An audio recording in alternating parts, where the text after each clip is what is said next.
Bonjour à tous et bienvenue dans ce quatrième épisode du podcast L'alchimiste de ta vie, accompagné d'un très grand homme aujourd'hui, donc c'est Youssef, il va se présenter juste après. Je vous invite à liker la page YouTube juste en bas et à nous suivre sur Instagram, Facebook, TikTok, à la page Forme Alchimie. Donc moi je me présente, c'est Romain, donc je suis coach professionnel et personnel. Je suis aussi formateur dans un domaine qui est la sécurité routière. Donc si vous avez kiffé un petit peu l'échange qu'on a eu avec Youssef aujourd'hui, pareil, je mets un lien dans la description, vous pouvez me contacter pour que je vous accompagne, pour vous fixer un objectif et bien sûr l'atteindre. Donc je vous rappelle l'idée de ce podcast, donc c'est d'inviter une personne qui a marqué ma vie. Donc j'ai eu de la chance d'avoir beaucoup de personnes qui ont un parcours atypique et surtout un parcours qui donne beaucoup d'espoir, beaucoup d'énergie. Et aujourd'hui donc c'est Youssef et on va échanger autour de son parcours de vie avec un outil qui s'appelle la ligne de vie que j'ai découvert dans ma formation de coach. Et la ligne de vie, c'est une ligne très horizontale et verticale et on part du début de sa vie et là il va marquer tous les événements qui ont jalonné sa vie. Et il va mettre dans les sommets et dans les vallées, donc les moments positifs, comment il a vécu cet instant-là, et les moments un peu moins bons. Donc ce que je vous propose, c'est que Youssef ici présent, si tu pouvais te présenter rapidement. Bien sûr. Bonsoir Romain, déjà. Bonsoir. Donc bonsoir à tous, je me présente, donc Youssef, 37 ans, je suis photographe professionnel, spécialisé dans le mariage. Et donc déjà je voudrais te remercier Romain pour l'invitation. Avec plaisir. Donc ça me touche ce que tu as dit, vu que je t'ai touché apparemment. C'est vrai, donc en tout cas merci beaucoup et j'espère qu'on va passer une bonne heure ensemble. Écoute, c'est pas anodin aussi que tu sois le quatrième invité, puisque tu faisais partie des premiers noms dans ma liste. On va commencer par le début de ta vie, tout simplement. Tu as commencé par un moment que tu as vécu un peu plus dans les vallées, donc un peu plus difficile. Tu as mis humiliation, école prof. Est-ce que tu peux nous en dire plus? En vrai, c'était à peu près, je devais avoir 10 ans. Et donc on était en cours de géographie. À l'époque, tu avais la directrice, je pense que ça se fait encore maintenant, mais tu avais la directrice qui était professeure aussi en même temps. Et donc on était en cours de géographie. Il faut savoir que je n'étais pas un très bon élève à l'école. Donc je faisais entre guillemets le minimum, et encore. Et ce jour-là, j'avais décidé de bien réviser. Donc c'est un devoir de géographie, ouais, et j'ai eu la meilleure note. Donc contrôle de géographie, j'ai eu la meilleure note. T'as surpris du monde. J'ai surpris, même moi je me suis surpris. Et donc ouais, j'ai eu 19 sur 20. Et pourquoi ça m'a marqué? Je ne sais pas si on le fait encore à l'école maintenant, mais on donnait les notes à l'époque du plus claqué, entre guillemets, au meilleur. On faisait l'inverse parfois. Parfois l'inverse, ouais. Mais là, en l'occurrence, c'était la note la plus faible jusqu'à la note la meilleure.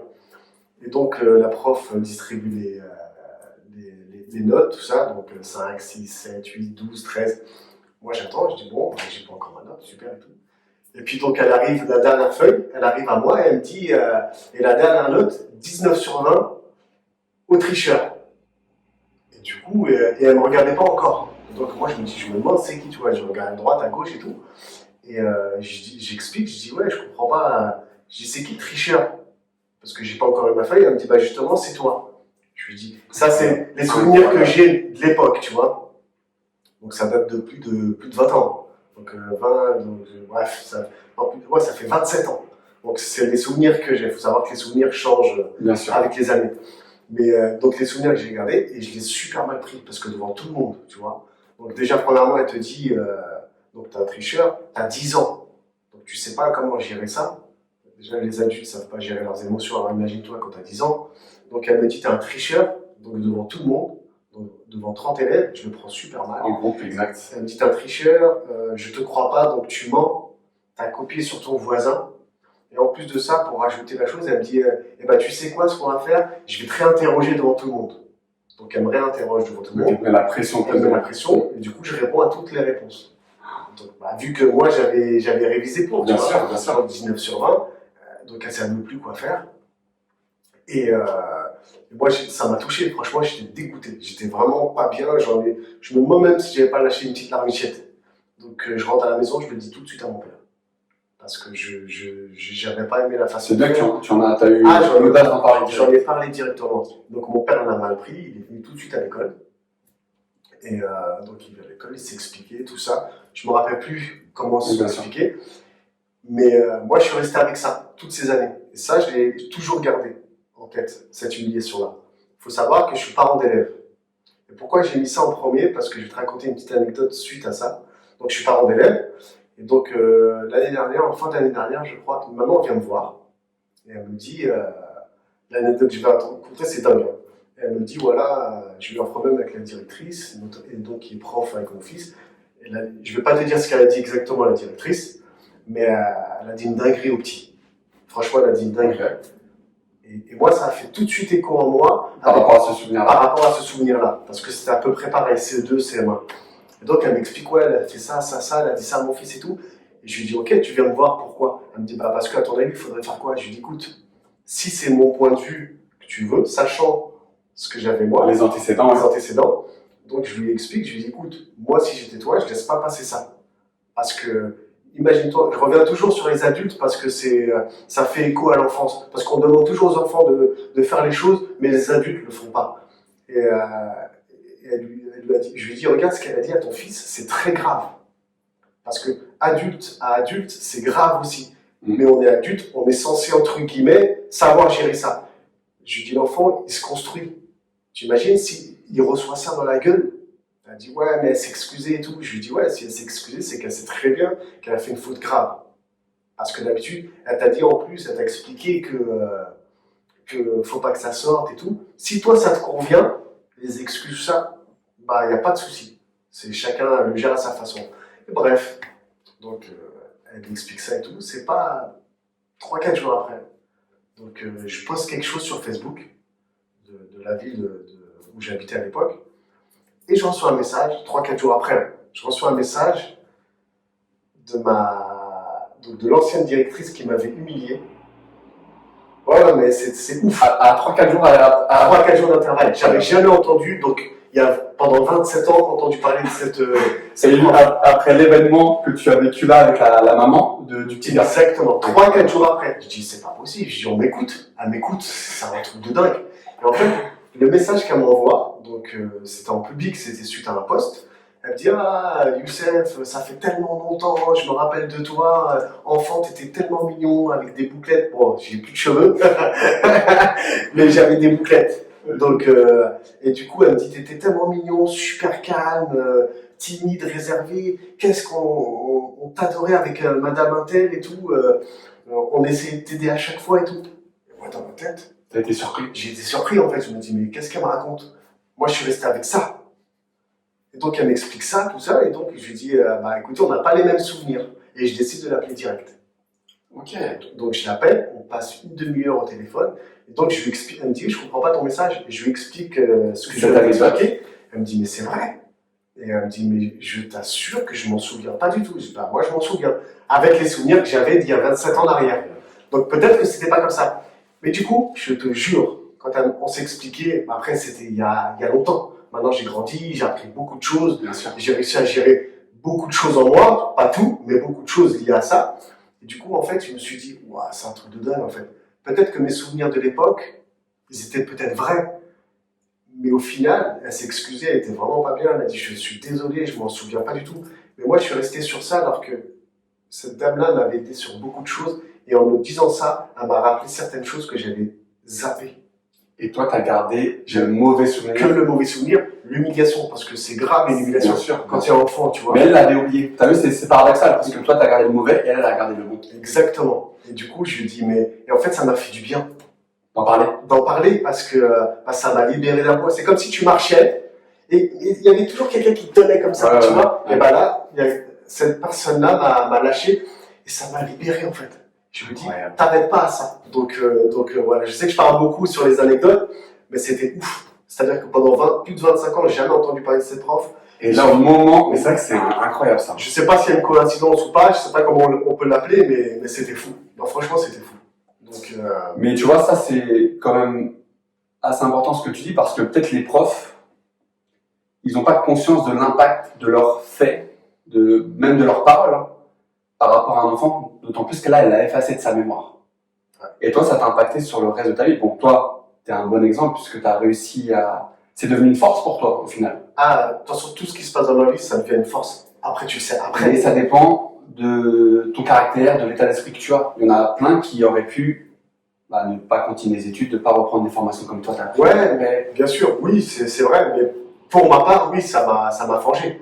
Parce que maintenant, dès que je vois quelqu'un, justement, suite à ça, dès que je vois un parent qui peut humilier un fils, quand je dis humilier, c'est quand tu rabaisses une personne, peu importe qui c'est, ton fils, ta femme, un inconnu, ça a dû m'arriver. Je dis pas que, mais tout de suite je le vois et ça c'est quelque chose qui me gêne, mais profondément. Suite à ça peut-être, mais ça c'est vraiment quelque chose qui passe pas chez moi. Humilier une personne.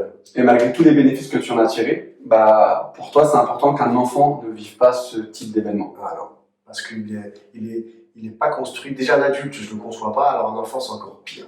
Parce que on se construit à l'adolescence en tant que parent. Bref, toute ta vie, tu te construis. Bien sûr. Mais c'est le plus important, c'est à l'enfance, c'est là où tu te construis, où tu découvres tout, entre guillemets.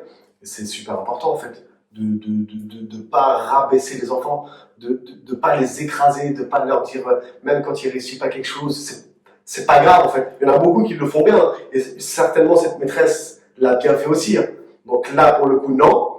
Mais non, moi, ça m'a été bénéfique. Et surtout, donc voilà. Belle anecdote, en effet, tu m'en avais parlé avant, pas mal. Merci à toi pour cette première anecdote. Donc il y a un autre événement que tu as placé dans les vallées, justement. C'est une malformation que tu as eue. Ouais, que j'ai toujours. Que tu as toujours, exact. Ouais. En fait, je suis né avec un handicap. Ça s'appelle le syndrome de Poland. Okay. C'est pas connu, même des médecins le connaissent pas. Je crois qu'il y a peut-être un enfant sur 20 ou 30 000. Après, je sais pas exactement les chiffres. Bon, donc en tout cas, c'est rare. Mais ouais, c'est rare. C'est une naissance sur 30 000. Ça peut être les femmes comme les hommes qui peuvent l'avoir. En fait, c'est une malformation au niveau de la poitrine, okay. Donc chez les femmes, et puis les pecs chez les hommes. C'est-à-dire que j'ai qu'un seul pectoral. Okay. Et j'ai mon bras droit, donc le pectoral droit où je n'ai pas de pec justement, et mon bras droit qui est plus fin. Donc après, il y en a où c'est plus sévère, t'en as où ils ont les mains collées. Okay. Donc moi je l'ai pas. Donc après c'est vraiment une malformation. C'est mon pectoral qui est pas développé. Okay. Donc voilà. Et du coup, toi, tu l'as mis dans les vallées, tu l'as mal vécu? Au début, ouais, j'ai très mal vécu parce que c'était physique en fait. C'était une malformation physique.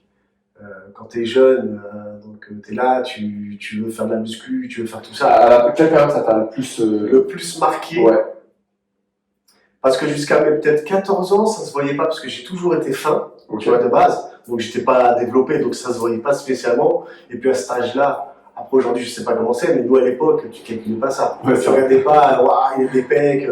Nous il y avait pas à cette époque-là. Ou peut-être qu'il y avait et que je faisais pas attention, je sais pas. Mais jusqu'à peut-être, mais 15 ans. À partir de 15 ans, où tu découvres ton corps, même si tu découvres plutôt ton corps, mais où tu commences à te regarder dans le miroir et j'avais grossi un petit peu plus et tout, et là je me regarde, je me dis c'est bizarre, j'ai changé un truc. Parce qu'on l'avait pas remarqué en fait, même à la naissance, on l'avait jamais remarqué. Ah, ça veut dire que là tu l'as découvert à cet âge-là, vers 15 ans? À peu près, peut-être un peu plus, mais les souvenirs que j'ai qui m'ont marqué, c'était. Et du coup, j'étais hyper complexé. Ah, c'était ouf. Et le pire, c'était que je faisais croire que j'étais pas complexé en le disant. C'était space. Tu le disais? En fait, je le disais, j'en jouais, mais j'étais hyper complexé, mais je jouais un jeu, en fait, je faisais l'acteur, comme quoi j'étais pas complexé, alors que j'étais ultra complexé. Dès que tu mettais un t-shirt, ça se voyait, t'avais le t-shirt qui venait là, okay. là qui était serré ici, mais qui était large là, et tu vois que ça faisait un vide. Ouais. Donc j'étais ultra complexé. C'est là où tu commences à vouloir bien t'habiller, donc mettre des t-shirts moulants, et que tu vois, c'est pas... Tu vois la vie. Enfin, physiquement, c'était pas beau, entre guillemets, parce que c'était pas comme tout le monde, carré, t'as des gens de pec ou de seins pour les femmes, tu vois. Et à ce moment-là, le pire, c'était à la plage. Donc, je mettais toujours une serviette pour cacher. Ok, tu trouvais des moyens pour... Ouais, des moyens, ou même l'hiver, je mettais des gros cols roulés. Donc, j'étais vraiment complexé par ça. Jusqu'au jour où j'ai rencontré une personne qui était comme moi. Et je crois que c'était le jour où j'étais le plus mal à l'aise. Parce que je connaissais personne qui ait ça. Même les médecins, j'en suis sûr, il y a des médecins qui connaissent pas le syndrome de Poland à l'heure actuelle. Et le jour où je l'ai vu, parce que je faisais attention à ça tout le temps. Dès que je regardais quelqu'un, la première chose que je regardais, c'était je regardais les pecs. Et une fois, c'était à Marseille, je me rappelle tout le temps, la plage de la Pointe Rouge, je me rappelle. Et je vois un mec comme ça, et on s'est regardé en fait de loin, tout de suite. Et vous voyez. Tout de suite, on était mal à l'aise tous les deux. Et c'est vrai qu'en prenant du recul, j'aurais dû aller voir le mec et en parler. Mais j'ai pas pensé, tu vois. Oui, sur le moment. Sur le moment, ouais, donc du coup, et c'est là où j'étais mal à l'aise. Et à partir de ce moment-là, j'ai dit, mais je suis un malade en fait. C'est-à-dire que je suis là. Donc j'ai pris du recul encore une fois. Je me suis dit, il y en a, ils ont pas de jambes. Il y en a, ils ont pas de bras. Il y en a, ils parlent pas. Il y en a qui. Et moi, je suis là. Ok, j'ai un complexe, mais qu'est-ce que je vais faire avec? Je vais me plaindre tout le temps avec ça. Je vais me dire, ouais. Et du coup, en fait, je me forçais à faire exprès de me mettre torse nu et de parler aux gens. Et de demander aux gens, ça va, ouais, super et tout. Et je voyais, il y en a qui regardaient, il y en a qui regardaient pas. Ouais, ça dépend. Et même ceux qui regardaient, moi je pensais, quand t'es complexé, t'as l'impression que tout le monde te regarde. Et les gens s'en foutent de toi en fait. Ils vont te regarder 20 secondes, après ils passent à autre chose. Et là, je me suis dit, en fait, et je parle aux gens, ouais, t'as rien remarqué? Non, bah j'ai ça et tout. Ah non, j'ai pas fait attention et tout. Et c'est là que je me suis dit, mais en fait, je suis un malade. C'est-à-dire que je suis, ok, il y a ça, c'est vrai. Mais c'est moi qui me mets ce complexe-là, alors que c'est pas la fin du monde. Tu vois, c'est vraiment Ouais, pas la fin du monde. Il y a pire en fait. Mais il y a toujours pire. Donc je me posais des questions, je me disais, 2 petites secondes, tu préfères avoir ça ou être aveugle? Tu préfères avoir ça ou ne pas entendre? Tu préfères avoir ça ou ne pas avoir de goût? Tu vois? Donc je me suis dit, mais en fait, c'est rien. Donc ouais, là, je suis marié, j'ai des enfants, j'ai fait le sport que... Ok, il y a eu des gènes dans le sport, mais ça m'a pas empêché de faire tout ce que j'ai pu faire en fait. Donc au final, si tu te dis pas, ouais, sur ceux qui ont des complexes, parce que beaucoup, on a tous nos complexes, et il y en a qui ont des complexes des yeux, Bien sûr, un bien gros sûr. nez, des petites oreilles, tu vois. On trouvera toujours quelque chose. Tu trouveras toujours quelque chose. Fais ce qu'il y a à faire si ça te fait du bien à toi, tu vois. Si opération, tout ce que tu veux. J'aurais pu faire une opération, mais c'était possible. Ouais, tu peux rajouter, tu pouvais rajouter, ouais, je sais plus comment on appelle ça, mais ça aurait pas fait joli comme un pectoral, mais tu t'aurais pu rajouter quelque chose. Okay. Mais je me suis toujours interdit parce que je me suis dit, en fait, j'ai cette différence qui fait que je suis qui je suis aujourd'hui. Et quand je me regarde, je me dis, si j'ai ça, c'est pas pour rien. C'est important ce que tu dis parce qu'il y a beaucoup de personnes qui ont des complexes. Enfin, comme tu as dit, on en a tous. Et toi, tu es allé au-delà de ça. Ouais. Mais le moment où justement tu as pris conscience, c'est le moment où tu as croisé cette personne-là où tu t'es dit. Ah là, j'ai dit, ouais, c'est bon. C'est là qui est. C'est ah ouais, ce moment-là. À ce moment-là, je me suis. Avec quel âge à cette époque-là? Peut-être, ouais, 17 ans, 16-17 ans. Ok. Ouais, 16-17 ans. Ça, ouais, donc c'est à ce moment-là que tu t'es dit. Je te dis pas que tous mes complexes sont partis, mais là, je me suis dit, il faut que je fasse quelque chose. Je me suis dit, non, je vais pas m'arrêter à ça. C'est pas parce que j'ai ça que je peux pas faire ça ou ça ou non, il faut que je continue en fait. C'est pas la fin du monde. C'est ce que je pensais. Malgré que j'avais toujours des petits complexes où j'étais gêné, où je marchais du côté gauche pour qu'on voit ce côté-là, pas ce côté-là, tu vois. Donc, mais c'est à peu près à ce moment-là. Alors qu'avant, tu avais adopté une autre stratégie, tu en jouais comme tu dis, tu le disais alors que j'étais ultra complexé. Et le pire, c'est que ça a créé un truc chez moi où je vois les gens complexés. J'arrive à voir ceux qui font semblant. Et qu'est-ce qui a fait que tu avais adopté cette stratégie? C'est-à-dire? Justement, tu étais complexé, mais tu parlais de ton complexe avec du monde. Ça me permettait de me dire que si quelqu'un, c'est comme si une personne est mal à l'aise, par exemple, moi c'est ce que je dis aux gens, une personne qui est mal à l'aise de parler devant les gens, je dis dis-le. Ouais, c'est vrai. Ça va te décomplexer en fait. Même si tu es quand même complexé, parce que les gens, vu que toi tu vas dire, imagine que tu veux parler aux gens et que tu as peur de rougir ou quoi que ce soit, dis-leur, je suis pas très à l'aise pour parler, donc je vais peut-être rougir quoi que ce soit.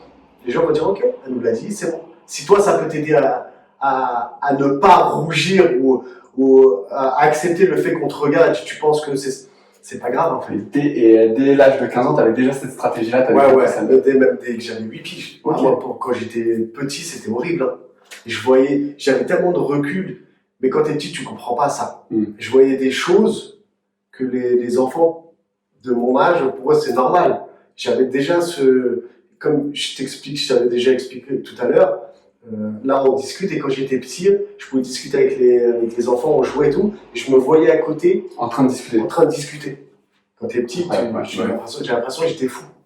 Mais en grandissant, je me dis ah ouais, c'est fort en fait. C'est une qualité. Ah franchement ouais. Donc ouais voilà l'anecdote Ouais, bah, c'est intéressant ce que tu as dit parce que, comme je t'ai dit, il y a pas mal de personnes qui ont des complexes et peut-être ton témoignage va leur faire aller de l'avant. Donc voilà, on était dans les vallées, puis on va monter dans les sommets. Ouais. Et là, tu as mis aborder ma femme. Ouais. Donc aborder, les mots, je sais que tu fais très attention aux mots. Ouais, aborder, ouais. Parce que, pourquoi j'ai mis aborder? Parce que, donc j'ai connu ma femme jeune. On avait 18 ans. Donc j'en ai 37 maintenant. Ah, ça commence bientôt les 20 ans. Ouais, ça va faire 20 ans, en 2023. 2023, normalement. Et donc, pourquoi j'ai mis aborder? Parce que, déjà, il faut savoir que la première fois que j'ai vu ma femme, j'ai su tout de suite que ça allait être ma femme. Incroyable. Et pourtant, on s'entendait pas du tout les débuts. En fait, on était dans la même classe. Okay. On s'entendait pas du tout, on s'appréciait pas. C'est-à-dire que il y avait des pics, il y avait toujours des... Bref, on n'avait aucun atome crochu ensemble, tu vois. Mais dès que je l'ai vu, je sais pas comment l'expliquer. Il y a une alchimie, il y a un truc. Ouais, mais ça, c'était mon ressenti à moi. C'est pas du tout ça mon ressenti. Quand je l'ai vu, j'ai dit, je sais que elle, ça va être ma femme. Je le sais très bien. Et en fait, donc, on était... C'était comme un coup de foudre ou c'était juste à eu ce pressentiment que tu savais que c'était elle? Je savais que c'était elle. Il y a un truc qui s'est passé en moi, je sais pas comment l'expliquer, à l'intérieur, ou de la poitrine, ou du ventre. Dès que je l'ai vue, j'ai dit, ah ouais, elle, c'est une personne qui a fait qui m'a fait quelque chose à l'intérieur. Et je me suis dit, elle, ça va être ma femme. Et donc, comment ça s'est passé? J'aime bien raconter cette anecdote parce que, en fait, elle a eu son permis. Ouais. Et puis, avec les copains et copines de classe, on devait tous faire une petite soirée entre nous. Okay. On devait faire une soirée entre nous. Et en fait, je sais pas pourquoi, chacun s'est désisté. C'est-à-dire qu'on s'est retrouvés que tous les deux. D'accord. Ouais. Et ça, c'était la veille des vacances. Je me rappellerai tout le temps parce que... Et donc, on est parti voir un film au cinéma. On est parti au cinéma, tout ça. On a passé une soirée. Et au moment de rentrer...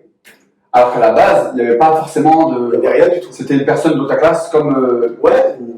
Moi, j'avais ces sentiments-là que je gardais pour moi.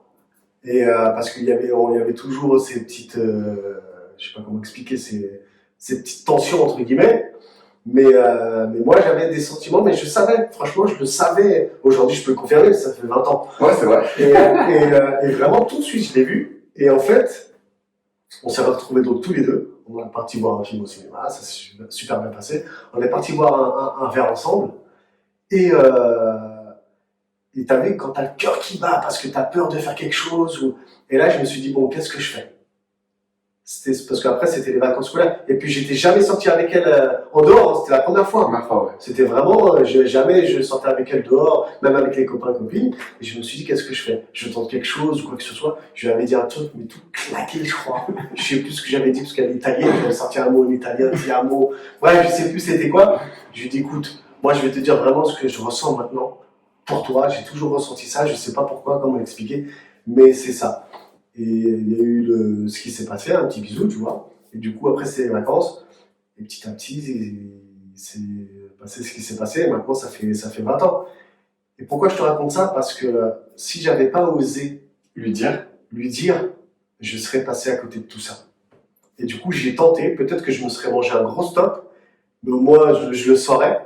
Et là, je l'ai tenté. Et maintenant, ça fait 20 ans. Et même les circonstances favorables, t'imagines, tu t'es retrouvé. Si t'avais pas été tout seul avec elle, peut-être que t'aurais pas tenté ce que tu as tenté. Mais c'est sûr. J'avais la vie devant les gens, je vais tenter quelque chose. Surtout moi à l'époque, avec mon complexe, les trucs, j'étais en plus un peu réservé, pas timide, mais réservé. Je n'osais pas spécialement dire les choses tout de suite, tu vois, peur de gêner ou quoi que ce soit. Et là, j'y suis allé au culot, j'avais le cœur qui battait, attention. J'étais comme ça, je tremblais.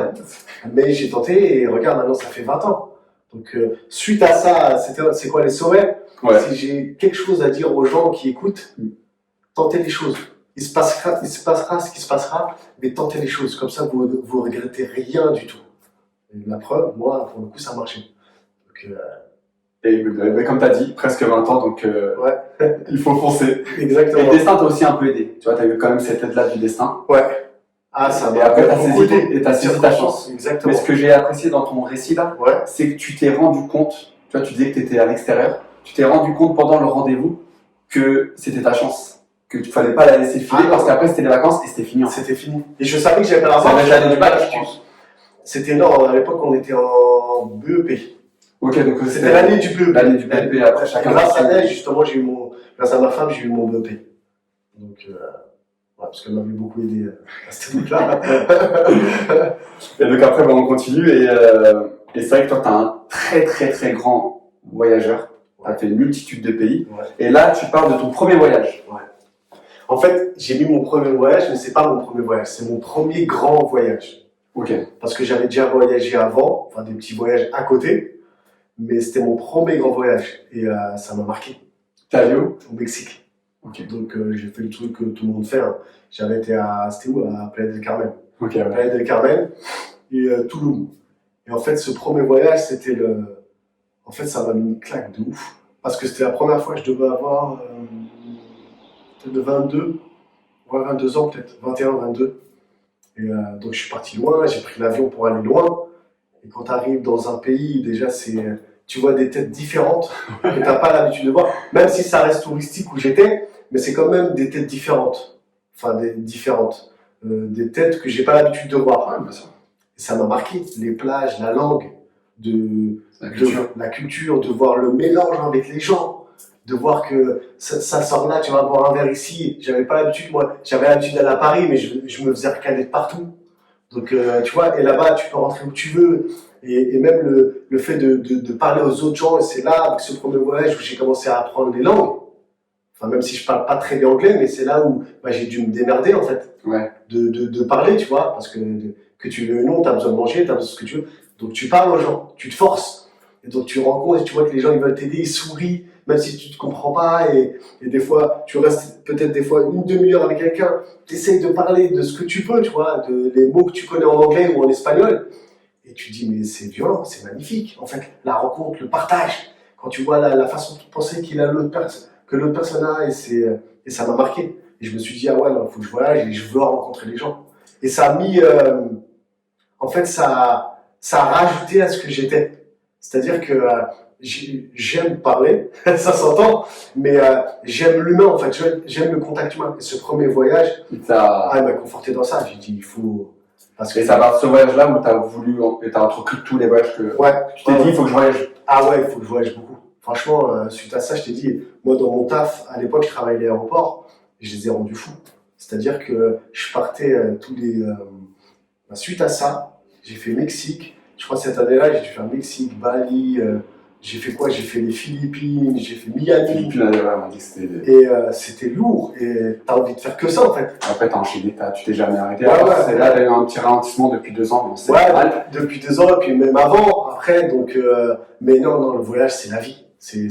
La Terre est tellement grande et t'as tellement à apprendre de tout le monde que avec le voyage, c'est démultiplié. Déjà, juste en France, que tu côtoies une personne à Carrefour, une caissière, voilà, peu importe qui c'est ton voisin. Je me rappelle d'une anecdote que tu me parles à Carrefour. C'était quoi déjà? Quand tu étais allé dans une caisse avec une caissière et qu'elle t'a dit non, mais attends, il y a une caisse automatique. Et t'as dit non, mais moi j'ai envie d'aller avec un être humain en fait. C'est exactement ça. En fait, ça m'a marqué ça. Ouais, tu sais quoi, je revenais d'Espagne. J'étais venu pour 2 jours. J'étais parti en Espagne, j'étais venu pour 2 jours, j'étais venu acheter un dentifrice. Et donc, je fais la queue dans une caisse normale. Elle me dit, mais monsieur, vous savez que vous avez une caisse rapide là? Je lui dis, ouais, je sais. Elle me dit, mais ça va être plus rapide. Je lui dis, j'ai tout mon temps. Je lui dis, en plus de ça, je préfère m'adresser à un humain qu'à une machine. Même si c'est juste 1 minute avec vous, juste de voir votre sourire, moi, c'est ça que je veux. Et du coup, même elle a été choquée. Surpris, ouais, t'es surpris. Je dis, je préfère aller avec vous, en fait. Mais je préfère, même si vous me faites la tête, au moins, il y a quelque chose qui se dégage. Qu'un robot, il n'y a rien qui se dégage avec moi. Un humain qui fasse la tête, il n'y a pas pire que quelqu'un qui dégage rien, qui t'ignore. Je préfère que vous m'insultez que je sois avec la machine. C'est bizarre ce que je dis, hein, je préfère avec la machine. Mais au moins, il y a quelque chose qui se dégage. T'as un feedback. Exactement. Il y a quelque chose qui se dégage. Ouais, c'est vrai. Donc voilà, on a compris un peu les premiers voyages, l'histoire de tous tes voyages. Et puis on arrive sur un événement que tu as placé dans les sommets et aussi dans les vallées. C'est arrêt de travail. 5 ans arrêt de travail.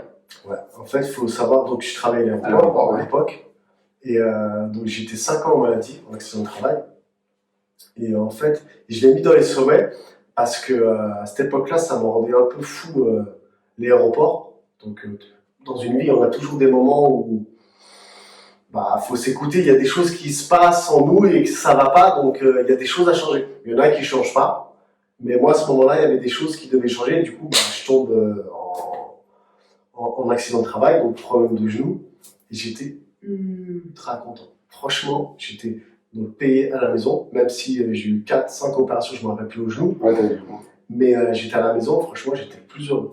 Les débuts, j'étais le plus heureux, c'est-à-dire que j'étais payé, même si j'avais ce problème-là Ça arrive au genou, ça arrivait au bon moment, j'étais payé à la maison, donc je faisais ce que je voulais, entre guillemets, euh, et, euh, et par rapport à ça, c'était une libération. C'est-à-dire, je n'avais pas à me prendre la tête à me dire, ouais, même si j'avais des problèmes de genou, hein, c'est bizarre, hein, pourquoi ça serait la fin du monde, mais moi, j'étais ultra content. J'étais vraiment posé à la maison, j'étais tranquille, je faisais ce que je voulais regarder la télé, je regardais la télé, je regardais mes séries, je n'avais pas à me dire le lendemain matin, il faut que je me lève parce que je dois aller travailler, ça me saoule, j'ai pas envie de faire ça. Ouais, c'était devenu une contrainte pour toi d'aller là-bas. Pas une contrainte, mais j'avais besoin d'autre chose. Pourtant, c'était pas un boulot où tu travaillais 8 heures d'affilée. Hein. En une journée, tu travaillais peut-être 3-4 heures. Okay. La plupart du temps, tu te reposais et tout, mais c'était je sais pas, le contexte. J'avais besoin d'un renouveau. J'avais besoin de quelque chose de neuf. Donc, du coup, c'était tombé entre guillemets à pic l'accident. Donc voilà. Et tu as parlé du début, donc c'était très agréable. Et tu sous-entendais qu'après, c'était moins agréable. C'était moins agréable parce qu'au bout d'un moment, tu as beau être le plus fainéant des fainéants. Quand tu as fait le tour de tout ce que tu as à faire, c'est-à-dire que tu peux regarder toutes les séries que tu veux, tu peux tout faire, tous pas les hobbies, mais ouais, les loisirs que tu veux. Au bout d'un moment, quand tu es tout seul et que tu vois bah, tout le monde travaille et que tu t'intéresses pas à faire des choses nouvelles, bah, ça t'emmerde, tu vois. Et donc à ce moment-là, je me dis putain, donc j'avais grossi, donc j'avais opération sur opération. Et ma première opération s'était très mal passée. Je sais plus si je l'avais mis après en bas, mais ça rejoint peut-être. Ouais, du coup, ça rejoint, en fait, ça va rejoindre. En fait, c'est très mal passé. C'est-à-dire que bah, je connais mon corps, j'ai toujours fait du sport, et donc je me suis fait une rupture du ligament, et j'ai mal été opéré. Et donc, après, c'est pas l'opération en elle-même qui m'a dérangé, parce que tu peux ramener le meilleur des chirurgiens, il reste humain. Même lui peut se tromper. L'erreur est humaine, moi j'ai aucun problème avec ça. C'était en fait le côté, en fait, comment il m'a accompagné, il était zéro. C'est-à-dire que déjà tu t'es pas bien, tu as une opération, donc tu as quelque chose qui ne va pas dans ton corps, tu cherches un minimum je ne vais pas dire sociabilité, mais de réconfort, je sais pas, parce que je suis un médecin, on peut dire ça comme ça, ouais, de réconfort, et il n'y avait pas tout ce côté-là en fait. Sachant que moi je suis quelqu'un de très empathique. Oui, mais c'était opération et basta après. Ouais, c'était ça. Et je voyais qu'il y avait quelque chose qui n'allait pas. Donc j'ai expliqué ça au chirurgien, et il voulait rien entendre en fait. Il voulait vraiment rien entendre, et donc, et plus on avançait, plus j'avais des douleurs. Donc suite à ça, je suis reparti voir un autre médecin. Lui, il m'avait expliqué qu'il n'opérait pas comme ça, pour pas me dire que le premier m'avait mal opéré. Encore une fois, j'ai rien contre le fait qu'on m'opère mal, parce que l'erreur est humaine. Bien sûr, mais c'est l'après, il n'a pas accepté son erreur. Non, exactement, il n'a pas accepté, et bref, je sais pas si c'était son côté orgueilleux, le mauvais côté de l'orgueil, je sais pas. Donc ça s'est super mal passé, j'ai été repris par un autre médecin, et après on a repris plusieurs opérations, j'ai eu 4 ou 5 opérations, je ne me rappelle plus. Plusieurs séances de kiné. Ça m'avait mis bien à plat, parce que j'avais grossi entre-temps aussi. Et ça, pendant une période, je l'ai mal vécu, parce que je me suis dit, bon, ok, c'était mignon les débuts, t'es là 4-5 piges, 3 ans, tu fais ce que tu veux, tu pouvais voyager comme tu voulais, donc tu avais ta paye à la fin du mois, mais il n'y a pas que ça en fait. Maintenant, c'est pour ça que je comprends les millionnaires, ou enfin ceux qui sont riches, chacun met son montant dans le riche, mais malgré qu'ils soient riches, je parle de riche financièrement. Riche financièrement. Grâce à l'argent, mais ils travaillent quand même. Ça, à l'époque, je ne comprenais pas. Et là, je me suis dit, j'ai ma paye, Voilà. donc je suis bien, Mm. mais en fait, je m'emmerde. Donc j'ai besoin de quelque chose de nouveau. J'avais fait le tour à l'aéroport, donc après, j'ai fait une rupture conventionnelle. Ok, donc tu as décidé de faire une rupture conventionnelle. Ouais. Et après, je pense que ça s'enchaîne. T'as toujours été un peu fan de la photo. Ouais. Et tu as voulu rentrer dans une école de photo. C'est ça. En fait, j'ai toujours aimé la photo, les paysages, donc notamment avec les voyages. Et faut savoir, j'étais pas du tout photographe. Et j'aimais la photo. Et je me suis dit, qu'est-ce que je pourrais faire? J'ai fait un bilan de compétences. Ah, t'as fait un bilan de Ouais, compétences. avant de savoir que je voulais faire de la photo, j'ai fait un bilan de compétences pour faire quelque chose de nouveau. D'ailleurs, je peux le conseiller aux gens, c'est quelque chose. Ouais, Après, il faut trouver la bonne personne. c'est toujours ouais. C'est ça le truc. Moi, j'ai eu la chance où j'ai trouvé la bonne personne. Parce qu'il n'y avait pas que le côté bilan de compétences, tu avais un bilan psychologique aussi avec, tu avais tout ça.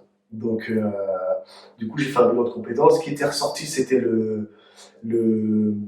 l'échange avec les gens, tout ce qui était psychologie, tout ça, le coach, tout ça. Ça se confirme après. Donc, ouais, il y avait ça. Et la photo. J'aimais bien la photo. C'est vrai que j'y pensais tout. Je me suis dit, ah, pourquoi pas. J'y connaissais rien du tout en photo. Donc, suite à ça, elle m'avait d'ailleurs beaucoup aidé, cette personne-là. Donc, on avait fait des courriers et tout ça. J'avais fait une demande pour rentrer dans une école de photographie avec le fonds gestif. Je sais pas si ça existe encore, ça. Ouais, maintenant ça s'appelle Transition Pro. Transition Pro, ouais. C'était fonds gestif, voilà. Donc, j'avais pris un rendez-vous. On est parti. Donc, je suis parti au rendez-vous. Avec à l'époque, ouais, ok. Donc, à l'époque, j'étais au chômage. Ouais, c'est bizarre parce que faut justement, c'est faut avoir un contrat, un CDI ou un CDD, mais peut-être. Bon, bref. Je sais plus, je me rappelle plus. Ouais. Franchement. Et donc, je suis parti, on a fait la demande, tout ça, pour intégrer une école de 2 ans, je crois, ou 1 an, je me rappelle plus, sur Paris. Et on me l'a refusé. Et ce moment-là, je l'ai mal pris parce que je me suis dit, ouais, j'ai tout fait bien. Ouais, et on t'a refusé. Et je me voyais là-dedans et tout, et on m'a refusé. Et là, je me suis dit, bon. Donc, j'ai pris un peu de recul. Ce jour-là, pendant 2-3 jours, je te dis, j'étais pas bien. Je me suis dit, ouais, qu'est-ce que je vais faire? On a fait un peu de compétences, il y a la photo qui ressortait, j'aurais aimé aller dans la photo, je me suis dit, qu'est-ce que je fais? J'avais 2 choix. Je pouvais continuer à me plaindre, mais ça n'avait rien changé du tout. Ou alors, je me suis dit, bah écoute, on a un outil qui est super bien, c'est YouTube, notamment, donc tes vidéos que tu vas mettre sur YouTube. Ouais, ça va. Je me suis dit, bah il doit y avoir des tutoriels dessus, en fait. Je suis parti voir des tutoriels sur YouTube, je me suis acheté un appareil, et j'ai enchaîné comme ça. Autodidacte, tu t'es auto-formé. Exactement, je me suis auto-formé, j'ai enchaîné les tutoriels. Franchement, j'avais enchaîné. Alors, chose que je faisais pas avant, ça me barbait vite. Et quand t'aimes quelque chose, tu peux passer des heures et des jours dessus. Et je faisais ça jour et nuit, et je me suis intéressé à la photo comme ça. Donc C'est comme si t'avais commencé à optimiser le temps que tu avais. Exactement, vu que j'avais du temps. Ouais. Donc, et j'ai enchaîné comme ça en apprenant la photo. Comme ça, je me suis dit, on m'a refusé, bah c'est pas grave, je vais l'apprendre de moi-même.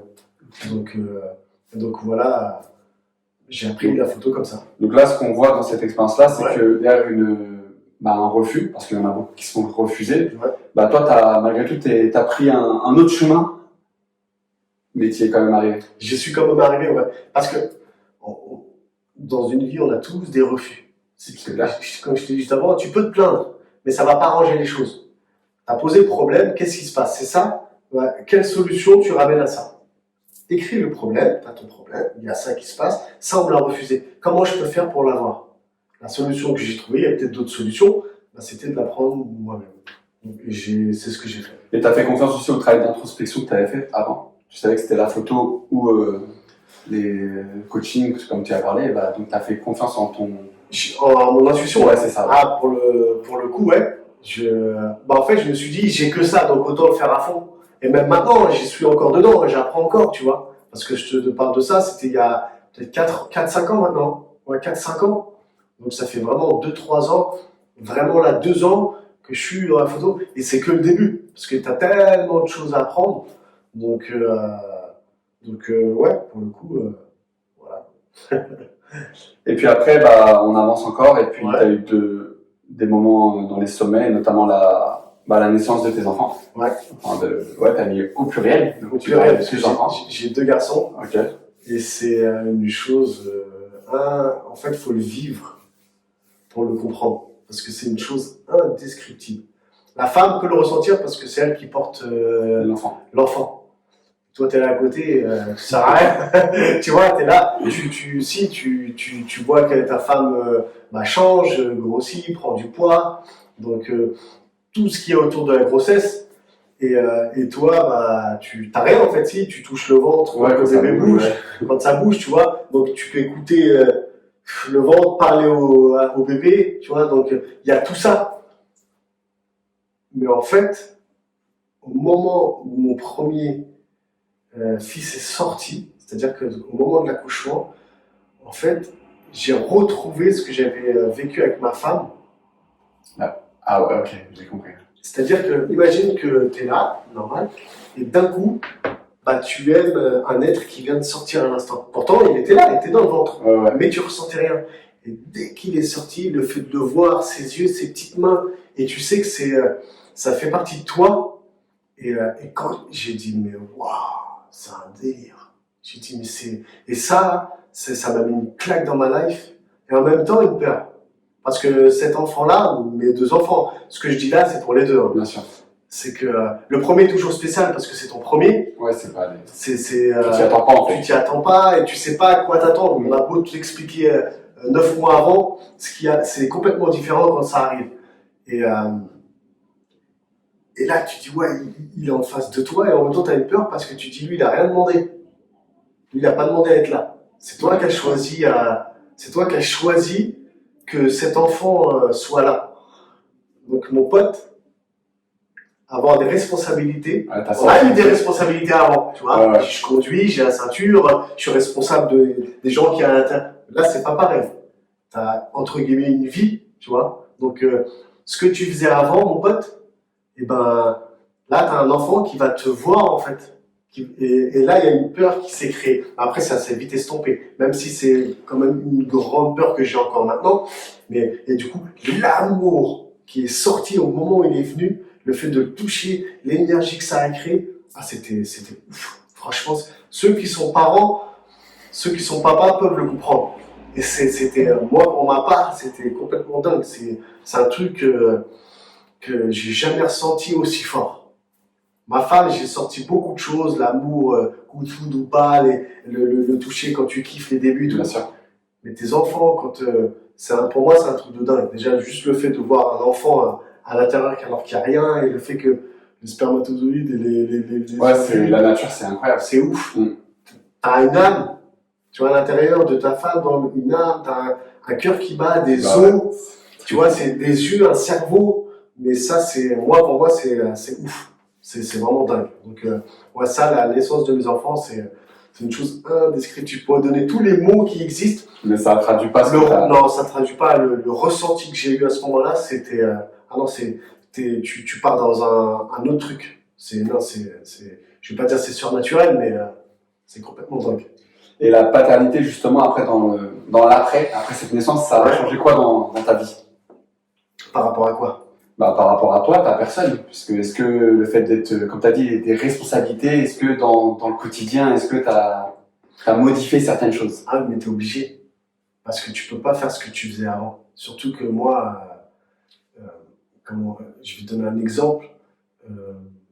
Faut savoir que parler aux enfants, c'est beau, c'est bien, c'est tout ce que...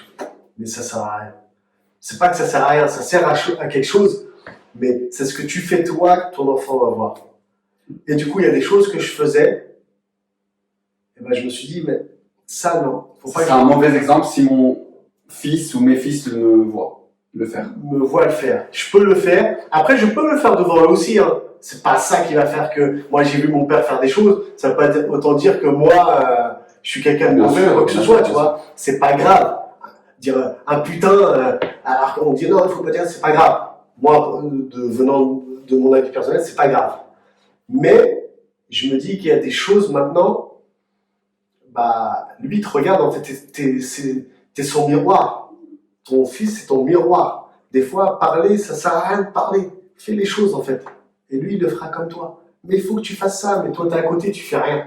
Comment tu veux lui dire de faire quelque chose alors si toi, tu le fais pas, il te voit pas le faire. Donc, et du coup, il y a beaucoup de choses. Et du coup, pour le coup, la venue de cet enfant-là m'a fait penser ou réagir et me dire, bonhomme, il y a des choses que tu voulais pas changer, mais qui te gênaient, mais tu dirais, c'est pas grave, bah là, mon pote, c'est un accélérateur, en fait. Et ça t'aide. Il y en a qui ne le font pas, libre à chacun. Il y a plein de choses que je fais pas aussi, attention. Mais pour le coup, non, ça m'a amené à ne pas faire plein de choses. Et j'ai aussi je vais pas dire une peur, mais c'est ce qui fait que je fais attention, c'est que les enfants, comment expliquer? C'est que moi, j'ai tellement eu d'amour avec mon père, et j'en ai encore. Mon père, c'est mon pote, tu vois. Je vais voir des matchs de foot avec lui, même si je suis maintenant loin du foot. Je vais plus regarder le foot que. Ouais, tu vas plus pour passer un moment avec ton père. C'est exactement ça, pour passer un moment avec lui. Et je me suis dit, bah, moi, je veux transmettre ça à mes enfants. Et donc, c'est tellement important parce que quand je vais vieillir, j'aimerais me dire que mes enfants, comme moi, je suis là pour mon père, je voudrais qu'ils soient là pour moi aussi. Pour moi, c'est important pour moi. Il y en a qui vont dire, ouais, mais ils sont pas obligés. Non, bien sûr, ils font ce qu'ils veulent. Mais j'aimerais, mon père, il m'a lavé, il m'a nettoyé mon slip quand j'avais de la merde, tu vois, tout ça. Donc, j'espère être là pour lui quand il sera vieux, si je pars pas avant lui, tu vois.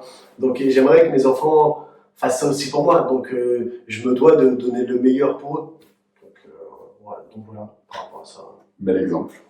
Merci. Après, tu as enchaîné justement, toujours dans les sommets, là, tu as eu une période assez belle.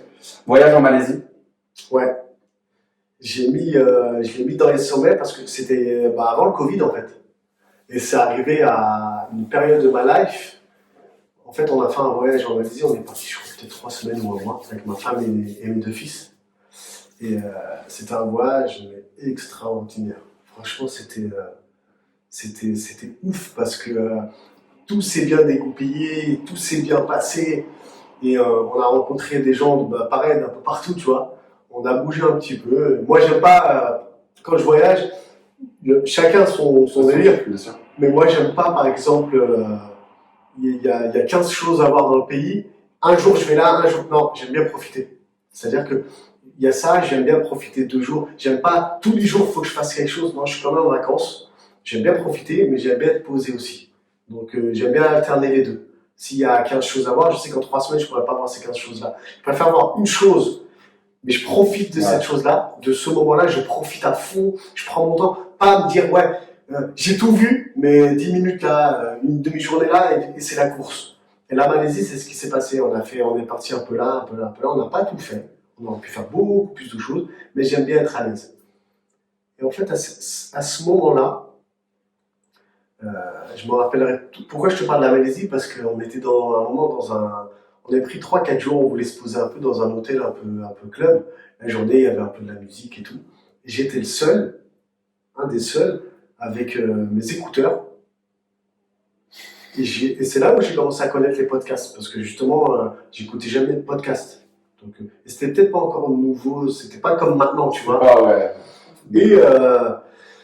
Et donc, j'ai commencé à écouter des podcasts sur le développement personnel. J'ai toujours aimé le développement personnel. Avant, ça s'appelait pas comme ça, parce qu'on ne connaissait pas, tu vois. C'est que récent, aux États-Unis, c'est beaucoup plus. Ça fait longtemps. Ils ont toujours un temps d'avance. Ouais, exactement. Et du coup, j'écoutais à ce moment-là, en fait, c'était mon besoin. C'est-à-dire que j'avais commencé avec. Comment ça s'appelle ? David Laroche. Ouais. Que j'écoute, j'aime beaucoup aussi. Ouais, j'aime énormément. Ouais. J'avais commencé avec lui. Et j'adore ce qu'il fait aussi. Et donc, j'écoutais plein de choses comme ça. Mais à ce moment-là, en Malaisie, j'écoutais des podcasts d'une personne qu'on connaît tous les deux, Steve, là. Que tu m'as fait découvrir, d'ailleurs. Ah oui, c'est vrai, exact. C'est vrai, je t'en remercie. Ouais, oui, c'est vrai. Grandement, parce que j'ai suivi, j'ai fait ces 3 boosters d'excellence. Voilà. 2, 3.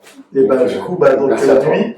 Il faut savoir que lui, c'est pareil, j'ai enchaîné tous les podcasts et tout ça, c'était en Malaisie. Donc, pendant que les gens faisaient la fête. Toi, tu étais en train de t'enrichir. Moi, j'étais là avec mes podcasts et j'enchaînais. Et c'est là où je me suis dit, non, il faut que je me paye cette formation. J'avais jamais acheté une formation de toute ma vie. C'est-à-dire que pour moi, mettre de l'argent non, pour moi, c'était hors de question. C'était impensable. C'est vrai que tu l'as mis juste en dessous, justement. Ouais, j'en ai dit, plus prendre formation. Et donc c'est vrai, tu vois, je me rappelle, j'ai mis les sujets, même plus que j'ai mis. Bien sûr. Et du coup, et je me suis dit, non, il faut que je prenne la formation. Et j'hésitais, parce que je savais pas, je me lançais dans quoi. Ouais, c'est un montant en plus. Ouais, je sais plus combien j'avais payé. C'est 700 et 800 euros. Ouais, ça devait être ça. Et donc, tu te dis, ouais, 700 €, je dis, moi, je me fais un voyage là et tout. Bien sûr. Et là, tu te dis, parce que c'est de l'argent. Vu que tu connais pas encore, moi, c'était la première fois, j'avais jamais acheté de formation. Je savais pas ce que ça allait me faire. Et du coup, j'hésitais, et j'en parle à ma femme. Elle me dit, ouais, je sais pas, peut-être, ouais, vas-y, fais-le. Je dis, j'hésite, je sais pas si c'est pas de la connerie ou quoi que ce soit. Bref, je me suis dit, je le prends pas. En plus, il y avait une promo à l'époque et tout, bref. Et je dis, je le prends pas. J'arrive à Paris, j'étais dégoûté. Je me suis dit, j'aurais dû le prendre. Je me suis dit, j'aurais dû le prendre, c'est pas possible. C'est là où il est très fort. Ouais. C'est là où il est très fort. Je l'ai pas pris. J'ai pas pris de la formation. Et du coup, je continue à écouter les podcasts et tout. Et j'arrive à un moment de ma life où, même si je savais que je voulais faire de la photo, mais il n'y avait rien du tout encore. Je vais pas dire perdu. Je me cherchais. Tu vois, c'était mon cheminement. Je me cherchais. Je le comprends comme ça. Et du coup, il manquait un truc, il me fallait quelque chose, et je me disais, vas-y, je prends la formation. Sur un coup de tête, un soir, j'étais là avec ma carte. Je me rappellerai toujours, j'ai pris ma carte bleue, je la pose et tout. Je fais quoi? Je la prends pas. Je dis, vas-y, on verra ce qui se passera. Et je la prends. Donc, je me rappelle, je prends la formation. J'ai attendu le lendemain matin pour commencer. Je crois que j'ai fait nuit blanche. Parce que je voulais pas la commencer tout de suite. J'étais comme un enfant quand tu étais excité. J'étais excité. Un enfant, tu lui dis on va au cinéma, je t'achète popcorn, boisson, bonbons. T'as vu comment il est? Bah, j'étais comme ça. Et du coup, je me dis, et j'ai commencé la formation, et là, j'ai dit, waouh, on est sur notre planète, en fait. Donc pour ceux qui veulent cette formation, c'est Booster d'Excellence, donc c'est Steve Abdelkarim. Maintenant, on l'appelle plus Steve qu'Abdelkarim. Ouais, chacun l'appelle comme il veut, voilà. Steve. Donc voilà, donc c'est cette formation. Donc qu'est-ce qu'elle a Elle a tout changé. En fait, tu découvres des choses qu'on t'apprend pas à l'école, qu'on t'apprend pas dans la rue, qu'on t'apprend pas, tu vois. Seul, je vais pas dire l'élite mais seuls les gens qui sont d'un autre niveau comprennent ce genre-là, ces choses-là. Que ce soit dans la PNL, c'est programmation neurolinguistique, le leadership, il y avait quoi encore? La communication. Très forte. Et en fait, lecture rapide aussi. Lecture rapide, ouais. Et tu dis, mais wow, c'est quoi ce délire? En fait, tu as l'impression d'être sur une autre planète. Et tu découvres des choses et tu t'amuses avec ça. Et franchement, tout le monde devrait aller, peut-être, il y en a qui n'aiment pas ce genre de formation-là, mais peut-être autre chose. Mais tout le monde devrait. C'est ce qu'il dit, Steve, justement. Il dit que ça devrait faire partie des. C'est invraisemblable qu'on n'enseigne pas à l'école. Moi, je comprends pas. Vraiment, je dis pas que c'est pas bien ce qu'ils enseignent à l'école. J'ai pas assez de recul pour dire ouais c'est bien, pas bien, quoi que ce soit, tu vois, je suis à la place des professeurs et tout. Bien sûr qu'il y a des choses qui vont pas, mais ça, moi c'est, même déjà à l'époque, les émotions qu'on a et tout ça, on devrait apprendre ça à l'école en fait. On t'apprend pas, peut-être qu'on le fait. Tu sais, dans les pays nordiques, ouais. Ils font des cours d'empathie, des cours de gestion d'émotions. Je sais pas pourquoi on le fait. Ouais, si, on a peut-être qu'on y arrive pas. En retard, ouais, j'espère. Mais peut-être qu'il y a des profs, des professeurs qui le font, tu vois. Peut-être, ouais. Mais ça devrait être le minimum, en fait. Ça devrait être la base. Déjà, les adultes, ils n'arrivent même pas à gérer leurs émotions. Imagine que si tu commences bébé. Dans les écoles Montessori, ils le font ça. Les écoles Montessori, ouais. Mais c'est vrai qu'il n'y a pas dans le format traditionnel. Ouais, voilà, l'école classique, d'apprendre tout ça. Pourquoi, quand il se passe quelque chose, tu réagis comme ça. Le comprendre, tu vois. Donc, moi, j'ai toujours été dans ce délire-là de vouloir comprendre. Même si on peut toujours s'améliorer, et sûr tu t'amélioreras jusqu'à la fin de ta vie. Mais sur ça, ouais, je suis arrivé sur une autre planète. Je me suis dit, ah ouais. Bon, en tout cas, je mettrai en lien, justement, le lien de la formation pour que si vous avez envie de recevoir la claque que Youssef a prise. Et que moi aussi, après, je l'ai prise, puisqu'il m'a encouragé à l'apprendre. Et c'est vrai que ça change beaucoup de choses. Je vous mettrai le lien juste en dessous. On avance un petit peu et tu as mis un événement aussi sur lequel je voulais revenir, c'est tu as été voir un psy. Ouais. Parce qu'en fait, c'était toute cette période-là, donc toujours dans mon cheminement, en fait, il y avait plein de choses qui se passaient que je ne comprenais pas. C'est-à-dire que même en moi, j'étais pas en adéquation avec ce que j'étais, comment je pensais, la vie que j'ai maintenant, ma femme, mes enfants, j'aime ma femme, j'aime mes enfants. Donc, il se passait tout ça, Mais il y avait un truc que je comprenais pas. Il y avait plein de choses que je comprenais pas. Dans ma tête, ça allait à 20 000 à l'heure tout le temps. Et ça me fatiguait, en fait. Vraiment, ça me fatiguait. Et du coup, je me suis dit, qu'est-ce que je peux faire? Tu vois, j'ai réfléchi. Nous, et je parlais de nous chez nous, les Maghrébins, voir un psy, mais jamais de la vie. Et je parle des Maghrébins, mais je peux parler des gens en général. Comment jamais de la vie, c'est-à-dire c'est la honte? Bah, quand les gens, tu leur dis tu vas voir un psy, c'est-à-dire que t'es fou. Tu vois? Mais ça, c'est une croyance qu'on t'a mis depuis que t'es petit. Ouais, c'est tu vois, donc, et donc je me suis dit, bah, en fait, là j'ai besoin d'aller voir quelqu'un. Je savais pas encore si c'était une psy ou je sais pas quoi encore. Mais je me suis dit, bah attends, quand t'as mal au genou, tu as un spécialiste du genou. Tu vois, t'as mal, je sais pas moi, tu vas faire une chirurgie du nez, tu vas avoir un chirurgien, tu vas pas avoir un garagiste. Et là, je me suis dit, il y avait quelque chose qui n'allait pas en moi à l'intérieur. C'est bien beau les amis qui te donnent des conseils. C'est ça que j'allais dire, surtout il y a des amis qui se... Mais ça fait pas le... On a tous nos limites. Non, on a tous nos limites, tu vois. Sûr. Et je me suis dit, qui je peux aller voir et là, ou coach, ça dépend. Ou coach, ouais. Et même, ou coach, c'est clair. Et tout dépend du coach aussi. Bien sûr, chacun dans son domaine, chacun son niveau, tu vois, chacun ses limites, on a tous nos limites, tu vois. Et même qu'on peut franchir, hein. C'est ça, c'est pas une fin en soi. Mais, et là, je me suis dit, bon, qui je vais voir? Et là, je commence à chercher. Je regarde psy et tout. Quel psy je vais voir? Tu vois? Et moi, j'arrive à avoir une bonne intuition. C'est-à-dire que je me trompe souvent aussi, hein. Mais je me suis dit, je vais taper et je veux voir la tête. Okay. Je veux voir la tête. Et la tête qui va me plaire, et ben, je vais aller la voir. Et du coup, donc je tape et tout. Je crois que j'en ai vu 2-3 même pas. J'ai vu une première tête, j'ai dit, ah, je vais la voir. Donc j'ai été la voir et tout. Donc on s'installe. Donc je savais pas comment ça se passait. Moi j'ai l'image du psy. Ouais, genre t'es sur la allongée, non? Allongé sur la canapé, une fauteuil, et c'était pas du tout comme ça. T'étais sur une chaise, t'as un bureau, tu vois, bref. C'était dans un espace coworking, elle avait son bureau. Ah ouais, ok, ouais. Voilà, c'était comme ça. Okay. Donc du coup, je m'installe, c'était marrant parce que la première séance, et puis je peux le dire, moi j'ai aucun tabou par rapport à ça. Et donc elle me dit oui, bonjour. Et je commence à lui expliquer. Je dis par contre, je vais commencer à parler. Je parle beaucoup, hein. Et donc j'ai dit voilà comment je réfléchis. J'ai ça qui va pas et tout. Elle s'est arrêtée, elle m'a regardé, elle m'a dit ok. Donc j'ai dû parler pendant peut-être 20 minutes. Hein. 20 minutes, je parle comme ça. 20-25 minutes. Tac, et tout. Ça y est pas, ça j'aime pas, ça je comprends pas pourquoi j'ai ça. Je suis détaché quand j'étais petit. Voilà. Elle m'a regardé. Je lui dis donc, elle me dit monsieur, je dis oui. Elle me dit mais vous m'avez dit des choses que des personnes en 10 piges, en 10 ans, ne m'ont pas sorti. Elle m'a dit je comprends pas, qu'est-ce que vous faites là? Incroyable. Je t'assure que c'est vrai. Ah bah t'avais une bonne intuition. Elle t'a dit la vérité. Ce qu'elle pensait réellement. Ce qu'elle pensait réellement. Et moi je me suis dit, vas-y, je me suis dit, ouais, vas-y, elle va me caresser, tu vois. Après, je me suis dit, et au final, donc on parlait, on discutait. Elle me dit, non, mais elle me dit, mais je vous le dis tout de suite. Elle m'a dit, je ne me fais aucun souci pour vous. Je préfère vous le dire tout de suite. Elle m'a dit, je comprends ce qu'il y a, je vois et tout. On a commencé à discuter. Donc, on expliquait, elle me faisait un tableau et tout. Et de là est sorti, je vais dire ce que j'ai eu, entre guillemets, mais je ne me suis pas arrêté à ça. Parce que je voulais pas me conditionner à ça. En fait, suite à ça, on a trouvé, entre guillemets, c'est la mode maintenant. Donc ça date de peut-être 4 ans, 3 ans, je sais plus. En fait, on a testé un TDAH. Je ne sais pas si c'est ce que... Trouble de l'attention. Ouais.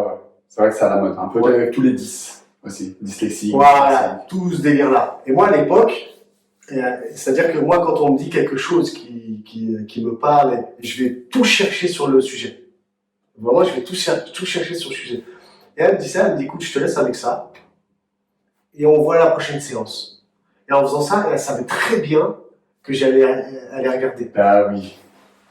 Et donc, je vois TDAH, avec hyperactivité, mais moi, hyperactivité cérébrale. Je ne sais pas si c'était les mots exacts, je ne sais plus, bref. Parce que je ne suis pas quelqu'un d'hyperactif. Mais dans ma tête, comme beaucoup de monde, en fait. Ça va vite. Mais ça va 200 à l'heure. Ça va vraiment vite. Et du coup, donc je vais pendant toute une nuit, je lis là ça c'est beaucoup répandu aussi au Canada. Et je lis tous les sujets qui existent sur ça. En fait, ça m'a rassuré dans un premier temps. ça m'a rassuré. Je me suis dit, mais mortel. Tu sais, Je sais pourquoi je suis comme ça, en fait. Okay. Tu vois, ok, pourquoi je réagis comme ça, pourquoi je réagis comme ça. Parce qu'à ce moment-là, je voyais vraiment du noir. Hein. J'étais voir un psy, c'était pas. Là, je le dis comme ça, mais je voyais vraiment du noir. J'étais pas bien. C'est-à-dire que j'étais à la maison. Moi qui suis de nature optimiste, j'étais optimiste, mais je faisais arrêter tout le temps. J'étais là, j'étais comme ça et tout. J'avais le goût à rien. Mais j'avais quand même ce côté optimiste, mais j'étais vraiment pas bien. Même ma femme, elle le voyait et tout. Je dis non, il y a un truc. Il faut que je change quelque chose. Je peux plus rester comme ça, c'est pas possible. C'est pour ça que tu as entrepris cette démarche. Du coup, j'ai entrepris cette démarche-là, donc TDAH, on est revenu. Je dis, mais c'est ouf ce que j'ai en fait et tout. Et d'un côté, ça m'a rassuré. Je me suis dit, ah, mortel et tout, tu vois. Elle m'a dit, donc il y a deux façons de gérer la chose. Tu as des médicaments avec ça, Okay. Et j'ai dit, non, je veux pas de médicaments. Parce que moi, j'ai pris beaucoup de médicaments, même des fois, ça m'arrive maintenant encore. À cause du genou. Quand tu as des douleurs. Ouais, c'est de la codéine. Ah ouais. Ça, c'est une putain d'addiction. Franchement, c'est un truc de ouf. Et donc, avec elle, j'en parlais aussi. C'est-à-dire que j'en prenais pour mon genou, ça m'arrive d'en prendre encore aussi. Et j'avais des grosses douleurs à ça. Mais en fait, il faut savoir que ça devient une addiction. Parce que tu as des côtés euphoriques, tu as des côtés où, tu vois, qui te mettent bien. Et puis, après, tu prends goût, en fait. Bien sûr, tu t'accommodes au produit. Tu t'accommodes et tu dis, ouais, c'est rien, quoi que ce soit, tu vois, bref. Et donc, et du coup, je découvre ça. Et je me dis, ah, j'étais content, j'étais heureux. Je me suis dit, ouais, je comprends, maintenant j'ai ça et tout. Je lui explique les trucs par rapport à la codéine. Elle me dit, il y a soit ça ou soit ça. Je lui dis, moi, le côté médicament, j'en veux pas. Vraiment, je veux tester autre chose. Elle me dit, ok, on peut tester autre chose. Avec la méditation, je connaissais pas la méditation. Tu vois, ça va à ce moment-là que tu as commencé à méditer. Méditer, la cohérence cardiaque, la respiration. Okay. Pas le yoga, ça, j'ai pas été encore là-dedans. Donc, mais méditation, tout ça, ouais. D'ailleurs, c'est grâce à la méditation que je comprends. Ouais, méditation, la spiritualité, ça englobe tout ce que tu veux, religieux, pas religieux. Chacun. Et grâce à la spiritualité et la méditation et beaucoup de choses, eh ben, je comprends mieux ma religion. Je la comprends différemment. Ça m'a aidé en fait. C'est vrai que souvent, il ne faut jamais faire de généralité, mais il y a certaines personnes qui dissocient ces deux choses-là, alors que toi, tu les as assemblées. Mais c'est la base en fait. Parce que la religion, c'est de la spiritualité, c'est de la méditation. Quand tu pries, peu importe ta religion, hein, juif, chrétien, musulman, bouddhiste, tout ce que tu veux, bref, que tu n'aies pas de religion, quand tu pries, tu médites en fait. Là, tu es tout seul devant qui tu veux, tu vois, au sol, assis, et c'est une forme de méditation. Et quand tu comprends la spiritualité, et tu dis, mais en fait, quand tu vois que tu dois être tout seul pour pouvoir méditer, pour pouvoir te recentrer, et ça m'a aidé et je comprends mieux ma religion avec tout ça, tu vois. Et donc j'ai compris beaucoup de choses. Mais par contre, avec le TDAH, ça fait un certain temps, et du coup, dès qu'il y avait un truc que je comprenais pas, et qui m'agaçait, ah mais non, mais c'est normal parce que je suis TDAH. Ah, c'est le revers de la médaille. Ça devenait un peu. Dès qu'il y avait un truc qui n'allait pas. C'est une excuse. Ah mais non, il faut me comprendre parce que je suis comme ça. Ouais. Tu vois. Et du coup, je m'arrêtais à ça. Et là, ces derniers temps, je me suis dit en fait, non. Ok, il y a ça. Mais j'ai décidé de pas prendre en compte le fait que je sois comme ça. Parce que quand tu te mets ça dans ta tête, donc pour toi, t'es TDAH, t'es comme ça et puis c'est fini. Il n'y a pas forcément de remise en question. Peu importe ce que c'est, imagine, ouais, j'aime pas la couleur, j'aime pas les mathématiques parce que je suis nul en mathématiques. Du coup, c'est sûr que tu seras nul en mathématiques. Mais si tu prends la chose différemment, peut-être que tu arriveras à être fort en mathématiques. Sûrement même. Et sûrement, toi. Et par rapport à ça, je me suis dit, non, en fait, je vais arrêter de me cacher derrière ça et je vais faire autre chose, je vais faire d'autres trucs. Et du coup, ça, il y a ça, mais il n'y a pas que ça. Il y a des petits troubles de ce que tu veux et tout, mais je ne me suis pas arrêté à ça et je continue à avancer sur plein de choses comme le nouveau mot à la mode, la procrastination. Le fait moi, je suis quelqu'un qui repoussait tout à plus tard. On est beaucoup dans ce cas-là. Il y en a énormément. Et ça, c'était un gros fléau dans le TDAH, par exemple. Genre, ouais, mais il n'y a pas. Mais oui, tu vois. Donc, et si je peux donner une petite technique, je dis sur la procrastination. Un truc que j'avais fait dans une formation, justement, sur la procrastination, j'ai fait une formation sur ça, c'est que des petits trucs tout bêtes. Tout ce qui te prend 2 minutes, moins de 2 minutes, fais-le tout de suite. J'avoue, c'est ça. C'est simple. C'est ça. Faire ton lit. Ouais, grave. Moi, je le fais pas tout le temps. Justement, tu vois, j'ai lu un livre là-dessus, Miracle Morning, que je conseille à beaucoup de personnes. Je l'ai lu aussi, ouais.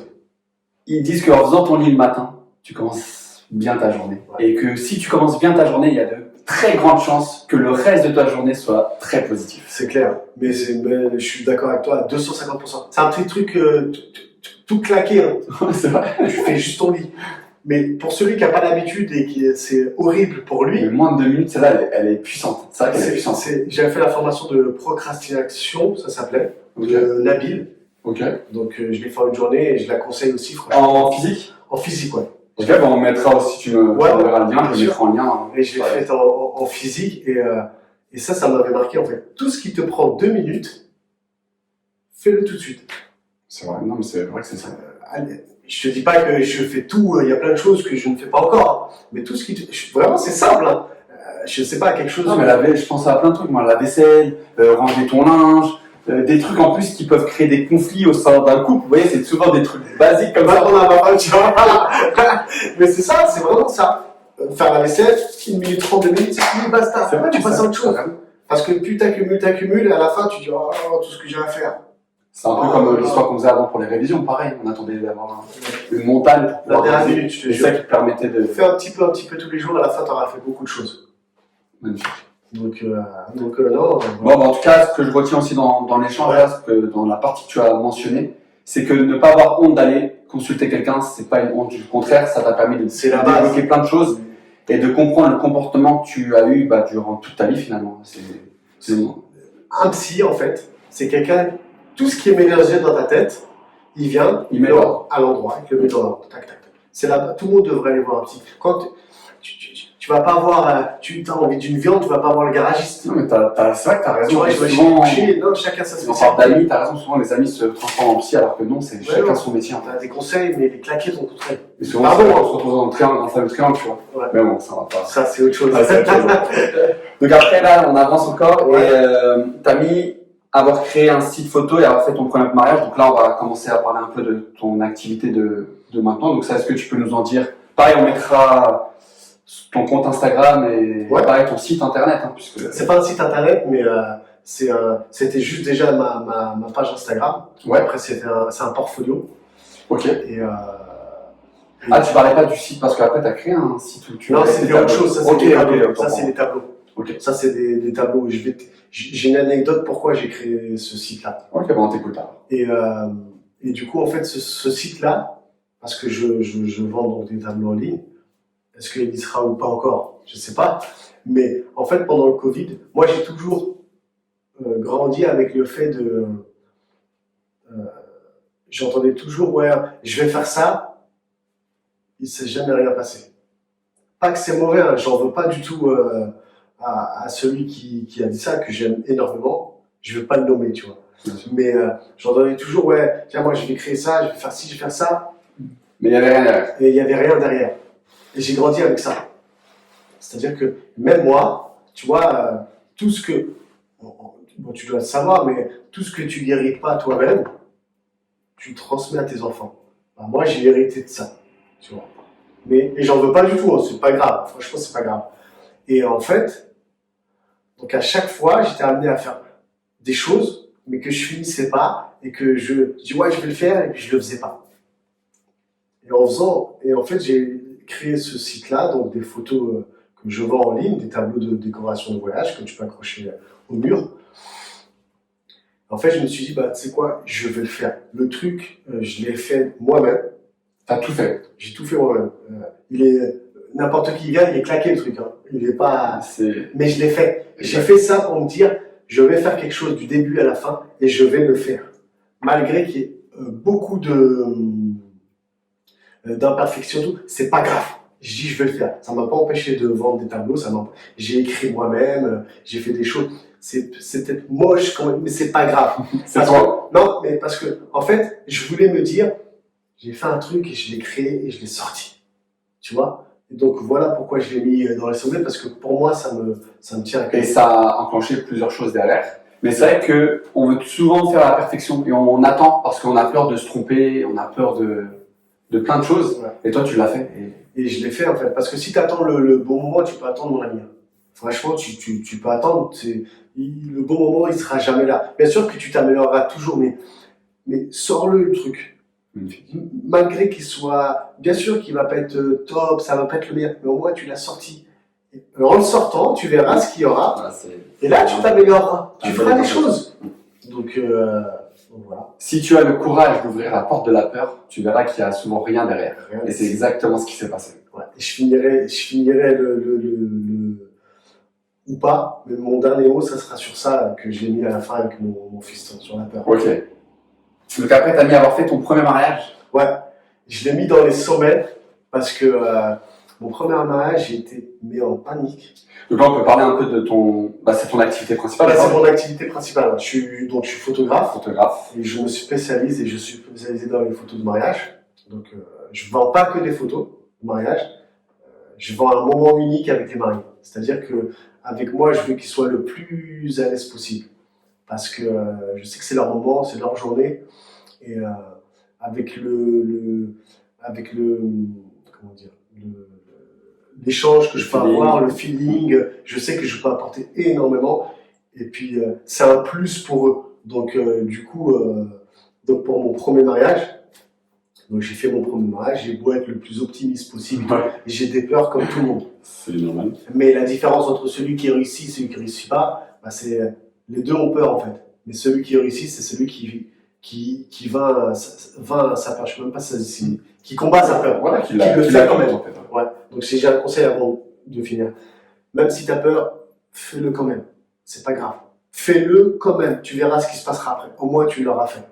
Et donc du coup j'ai fait mon premier mariage. Et donc j'étais en panique. Parce que c'est ton premier, tu sais pas comment ça va se passer. Bien sûr. Tu vois. Et après je me suis dit, mais attends. En fait déjà, je vais être moi-même. Je sais que je suis bon en photo. Vas-y. Et tu verras ce qui se passera. Premier feeling, ça s'est bien passé. Et au-delà des photos, et vu que ça se passe super bien avec les mariés à chaque fois, maintenant, donc la première fois, je me suis dit, attends, tout le monde me dit, ouais, j'aime bien discuter avec toi parce que tu as une façon de penser qui m'interpelle, tu apaises les gens et tout. Je me suis dit, mais en fait, sois toi-même et le reste, tu verras, tu sais faire des photos. Tu es bon, fais-le et tu verras. Et pourquoi j'ai mis dans les sommets? Parce que ça s'est super bien passé. Franchement, j'ai reçu un message des mariés. Incroyable. Ils n'avaient pas encore vu les photos. Et ils étaient aux anges. Ils m'ont dit, mais c'était magnifique, tu nous as mis à l'aise. Tous les invités étaient contents, heureux, pensaient vraiment qu'on était des amis à toi et tout. Et vraiment, j'étais le plus heureux. En fait, j'étais tellement fier que les gens soient, même si on n'attend pas de la reconnaissance, entre guillemets, tu es content quand on reconnaît ton travail, ta personne, bien sûr. Donc, et moi, faire du bien aux gens, ça me fait du bien à moi. Tu vois, c'est que tu aides quelqu'un. Moi, quand j'aide quelqu'un, je m'aide aussi. C'est ce que tu as dit tout à l'heure au début, quand tu disais que même si je change, tu contribues à changer une personne, tu seras le plus heureux du monde. Ben moi, c'est pareil. Vraiment, les gens ne savent pas, mais quand tu aides quelqu'un, tu t'aides toi aussi. Et souvent là, en plus, c'est un jour important, le mariage. Et c'est vrai que plus tu es à l'aise et plus même la qualité des photos sera bonne aussi. Il n'y a pas de secret. L'ambiance sera bonne, meilleure, tout sera meilleur en fait. C'est un système. C'est exactement ça. Plus tu répètes les choses, de toute façon, il y a pas mieux que la répétition. Donc, quand tu regardes le premier jour et le 10e jour, tu fais la même chose, un truc tout bête, faire un dessin. On te dit, tu fais un dessin, le premier jour, il va être comme ça et tout. Tu refais le même dessin pendant 10 jours, au 10e jour, il sera meilleur. La répétition, c'est ça, un des secrets. Plus tu répètes, plus tu seras à l'aise, plus tu vas être performant, et plus tu vas avoir plus confiance en toi. Et ça se ressent. Même les gens le ressentent, de toute façon. L'énergie, ça se ressent. Bien donc, sûr. Ça se transmet. C'est magique. Franchement, ouais. Et là, on avance, on est presque à la fin. Ouais. Il y a eu aussi le décès de ton oncle. Ouais. Que tu as placé un... Ouais, j'ai placé dans les sommets. C'est ça. Il y a peut-être des gens qui ne vont pas comprendre ce que je vais dire, mais je pense que les gens vont comprendre quand même, je plaisante.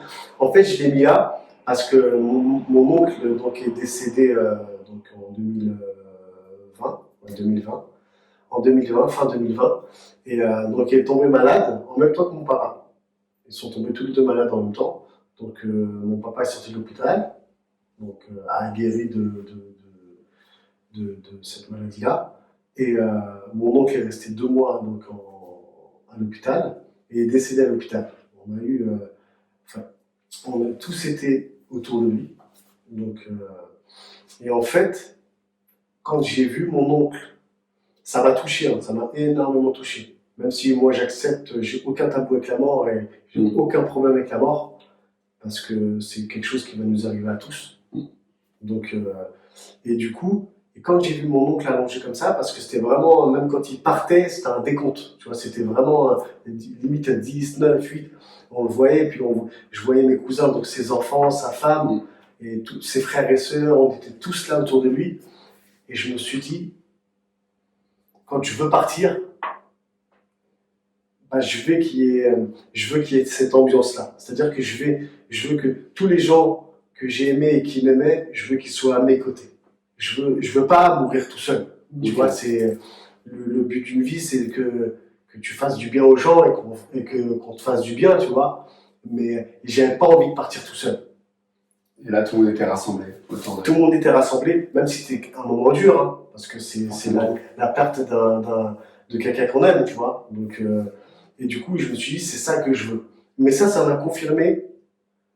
Je voulais rajouter autre chose sur ça. J'étais triste, hein, mais c'était donc le jour de l'enterrement, quand j'ai vu le monde qui avait assisté à l'enterrement, et quand les gens discutaient entre eux et qu'ils ne se connaissaient pas, et que j'entendais la même chose, c'est-à-dire que, en parlant de mon oncle, il était comme ça. Un jour, il m'a été à ça. Kader, il a fait ça. Ouais. Et les gens ne se connaissaient pas spécialement entre eux.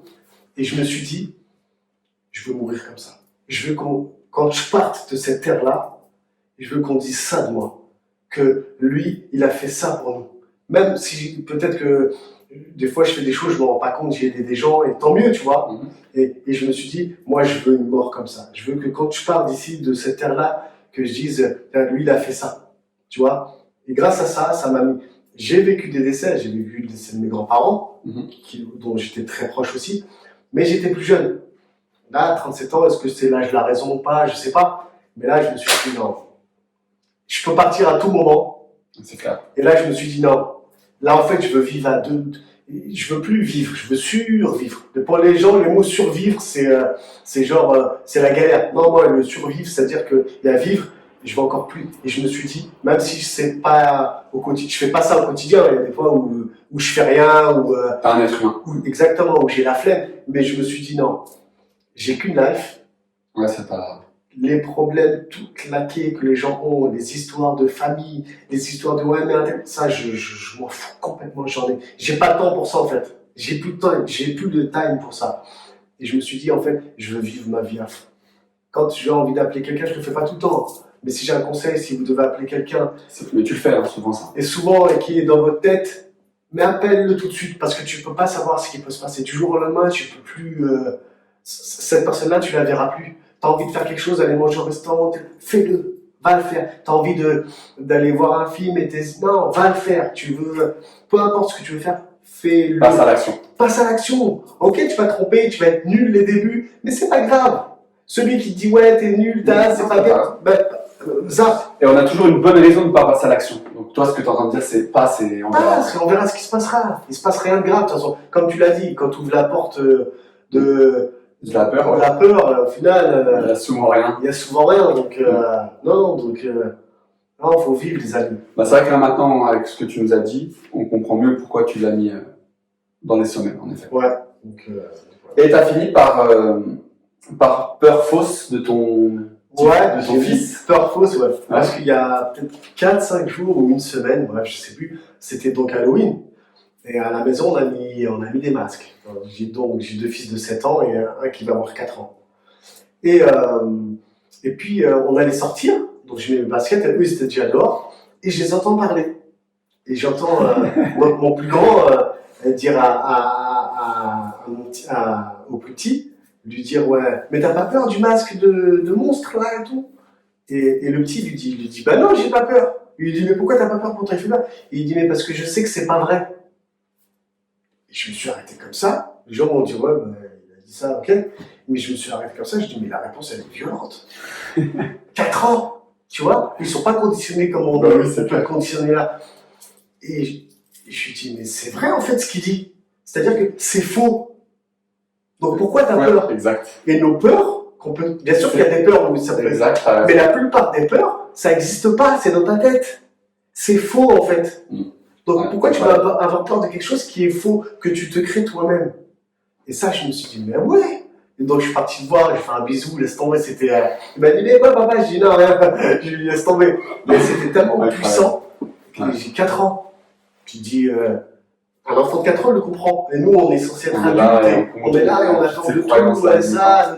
Donc, ah non, c'est fou par rapport à tout ça. Non, non, c'est dingue. Donc voilà pourquoi je voulais finir avec ça. Ok, Youssef, bah, merci à toi. Juste on fait un rappel sur ton Instagram, tu peux le mentionner même si je le mettrai en lien. C'est comment il s'appelle le nom de ton Instagram? De photographe? Ouais, bien sûr. Ouais, c'est Y. Ouais, Y. Babouri photographe. Ok, donc pareil là je le ferai afficher là juste en bas de la vidéo. Avec grand plaisir, merci. Et si vous avez besoin d'un photographe, même plus qu'un photographe pour votre mariage, Youssef est présent. Je vous accueille avec les bras grands ouverts. Il n'y a pas que des photos avec moi, il y a un moment unique. Merci à toi Youssef. Ouais, c'est un grand plaisir. Et je vous dis à la prochaine pour un prochain podcast. Encore merci Youssef et Merci. à bientôt peut-être pour une prochaine fois. Bien Qui sûr, sait. avec grand plaisir. Merci beaucoup.